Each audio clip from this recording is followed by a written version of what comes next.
नमस्कार पेंशनर्स बंधुओं एवं कर्मचारियों। डीए जनवरी 2024 से 4% बढ़ना सुनिश्चित हो चुका है और ये 4% डीए वृद्धि का आशय है कि 46% से बढ़कर 50% हो जाएगा।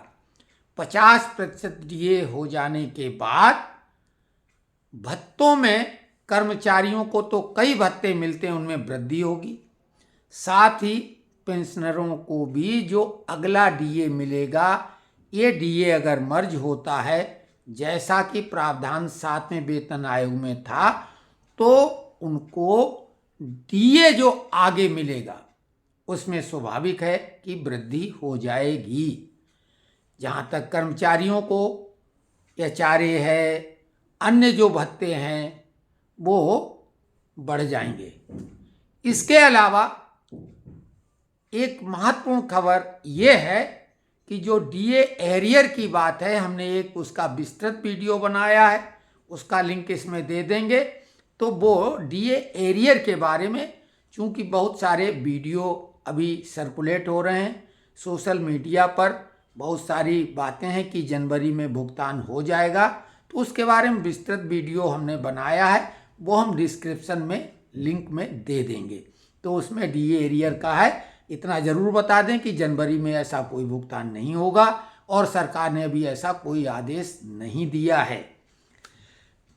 बहुत महत्वपूर्ण बात है पेंशनरों के लिए कि जो अभी 80 वर्ष की आयु में 20% पेंशन बढ़कर मिलती है, अभी वो मिलनी तो किसी को नहीं शुरू हुई, क्योंकि जब से ये आदेश हुआ था अभी तक 20 साल हुए नहीं है, तो अभी तक किसी को बढ़ के नहीं मिली है।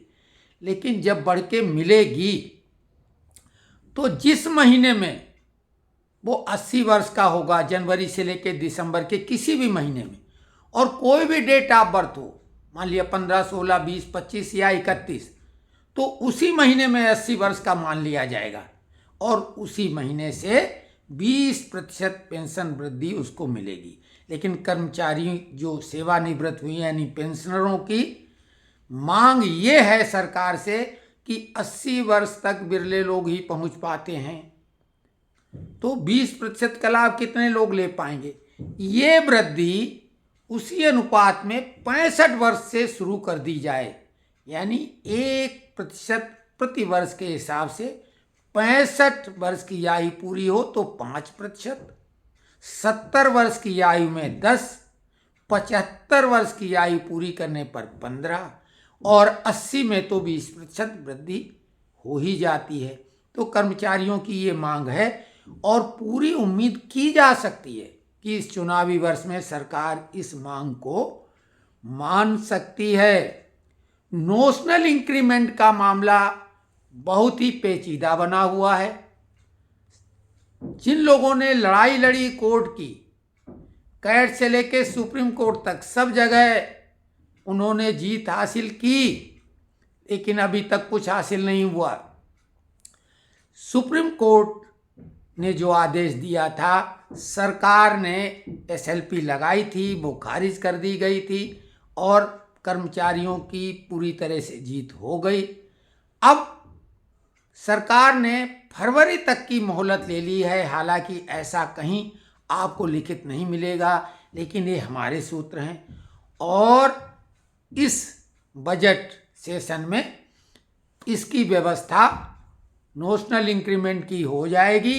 नोशनल इंक्रीमेंट दिया जाएगा और ये दिया जाएगा जो जून में सेवानिवृत्त हुए थे उन लोगों को और जिन्होंने कोर्ट केस किया था। लेकिन उसके बाद में जिन लोगों ने कोर्ट केस नहीं भी किया है, उन लोगों को भी ये नोशनल इंक्रीमेंट दे होगा, ऐसा हमने कई बार कहा है और साथ में ये वायदा किया है कि अगर ऐसा नहीं होगा तो ये हम व्यक्तिगत तौर से लड़ाई लड़ेंगे और जीत तो निश्चित है। साथ में दिसंबर में जो लोग सेवानिवृत्त हुए हैं उनको ये नोशनल इंक्रीमेंट अभी नहीं मिलेगा, क्योंकि एक एसएलपी सरकार की तरफ से सुप्रीम कोर्ट में अभी है। उस एसएलपी पर जब तक फैसला नहीं होगा तो वो इंटाइटल नहीं होंगे। हालांकि फैसला उनके फेवर में आएगा, कभी भी आ सकता है, मिलना उनको भी है। अब तीसरी महत्वपूर्ण बात इस नोशनल इंक्रीमेंट के बारे में है, क्या एरियर मिलेगा? लोग कमेंट्स बॉक्स में लिखकर पूछ रहे हैं। तो देखिए, नोशनल इंक्रीमेंट का तो सीधे अर्थ यही होता है कि इसमें एरियर दे नहीं होता है। नोशनल इंक्रीमेंट का मतलब होता है काल्पनिक वृद्धि। तो ये काल्पनिक वृद्धि में पिछला देय नहीं होता है, लेकिन डिपार्टमेंट जो देने वाले हैं उन्होंने पूरी तैयारी कर रखी है। तो इस चुनावी वर्ष में जो भी फैसले होंगे कई चौंकाने वाले होंगे, और चौंकाने वाले वो हित के होंगे, फायदे के होंगे। तो ये नोशनल शब्द फिर हटेगा, नोशनल नहीं, वो तो फिर इंक्रीमेंट ही हो जाएगा। तो ये एक बात है, लेकिन ये तो भविष्य की बात है। अभी तो नोशनल इंक्रीमेंट मिलने की बात है। पहले तो कोर्ट केस जिन लोगों ने लगाया था उनको मिलेगा, और हम जैसा कह रहे हैं कि, और हम तो हमेशा ये बात कहते हैं कि हम तथ्यात्मक बातें करते हैं, तो हमने अपने सोर्स से ये पता किया है, तो उस हिसाब से उन्हें भी मिलेगा जिन्होंने कोर्ट केस नहीं किया है। लेकिन ये अभी ऐसा कुछ लिखत पढ़त में नहीं है, क्योंकि सुप्रीम कोर्ट जब कोई फैसला देता है पॉलिसी मैटर पर तो वो कानून बन जाता है स्वतः। इसलिए हम ये बात कह रहे हैं, क्योंकि उन्होंने जून वालों को कहा है, इसलिए जून वालों के लिए हम कह रहे हैं। दिसंबर में अभी SLP जब लगी हुई है, उस पर फैसला जो भी होता है उसके बाद दिसंबर वालों के लिए भी ये बात लागू हो जाएगी। फिक्स मेडिकल अलाउंस FMA जो कि 3000 मिलना चाहिए, 2022 में जो कमेटी गठित की थी उसने 1000 से बढ़ाकर 3000 रुपये करने की सिफारिश कर दी थी, लेकिन अभी भी 3000 नहीं मिल रहा है। तो ये 2024 में निश्चित तौर से हो जाएगा। ये हम अपने अनुभव के आधार पर आपको बता रहे हैं, लेकिन इसमें भी एरियर मिलना बेहद मुश्किल है। एरियर, हालांकि सरकार ने जो OPD शुल्क है, जो लोग जाते हैं वो देते हैं, उसको 150 से बढ़ाकर 350 कर दिया। जो पेशेंट भर्ती होते हैं उनके भी चार्जेज रूम वगैरह के हैं वो भी बढ़ा दिए हैं। तो उस हिसाब से तो उस डेट से कम तो सरकार को वो 3000 रुपये करना चाहिए, उसका एरियर भी देना चाहिए। लेकिन ये भविष्य के गर्त में है। ये अवश्य हम कह सकते हैं कि 2024 में FMA 1000 से बढ़कर 3000 रुपये निश्चित हो जाएगा। एक और महत्वपूर्ण खबर है महिला पेंशनरों के लिए। महिला पेंशनर अपने नॉमिनी का नाम पति की जगह बच्चों का कर सकती हैं, अगर कोई विवाद है, अकारण नहीं, बिना कोई विवाद के। तो पहले नॉमिनी स्पाउस होता है, स्पाउस मतलब दंपति, पति के लिए पत्नी और पत्नी के लिए पति।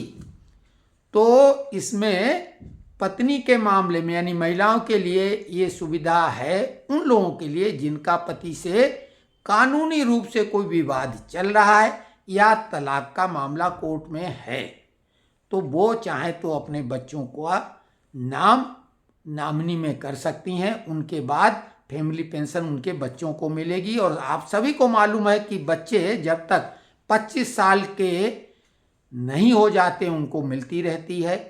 2 कंडीशन में फिर नहीं मिलती है, या तो वो शादी कर लें या फिर वो कोई नौकरी करने ऐसी लगे कि जो उनकी आमदनी पर्याप्त होने लगे। लड़की, अगर बेटे की जगह लड़की है तो लड़की जब तक शादी नहीं करेगी तब तक उसको मिलता रहेगा, या वो भी नौकरी कोई कर लेगी तो उसका भी बंद हो जाएगा। अगर कोई दिव्यांग बच्चा है तो उसको ताउम्र ये पेंशन मिलेगी, फैमिली पेंशन, पिताजी की या माताजी की, ताउम्र दिव्यांग बच्चों को। और जिन लोगों, हालांकि ये दुर्भाग्यजनक बात होती, लेकिन जिन लोगों के भी बच्चे दिव्यांग हैं वो उनका नाम दर्ज करा लें। साथ ही जिनकी बेटियां अगर विडो हो जाती हैं, शादी कर भी दी और विडो हो गई, उनके लिए भी ये व्यवस्था है पेंशन की। अगर वो तलाक भी उनकी बेटियों को हो जाता है, दुर्भाग्यजनक बात है, तो भी वो पेंशन की अधिकारी हो जाती हैं अपने माता पिता की फैमिली पेंशन के लिए। भाई भी अगर बेटे नहीं हैं तो भाई, माता पिता, ये सभी को नियम मालूम है, लेकिन हमारा बताने का एक फर्ज बनता है। तो ये महिलाओं के लिए 2024 में ही व्यवस्था की गई है नॉमिनी के लिए कि पति की जगह जो है बच्चों का नाम वो कर सकते हैं, पतियों के लिए नहीं है व्यवस्था।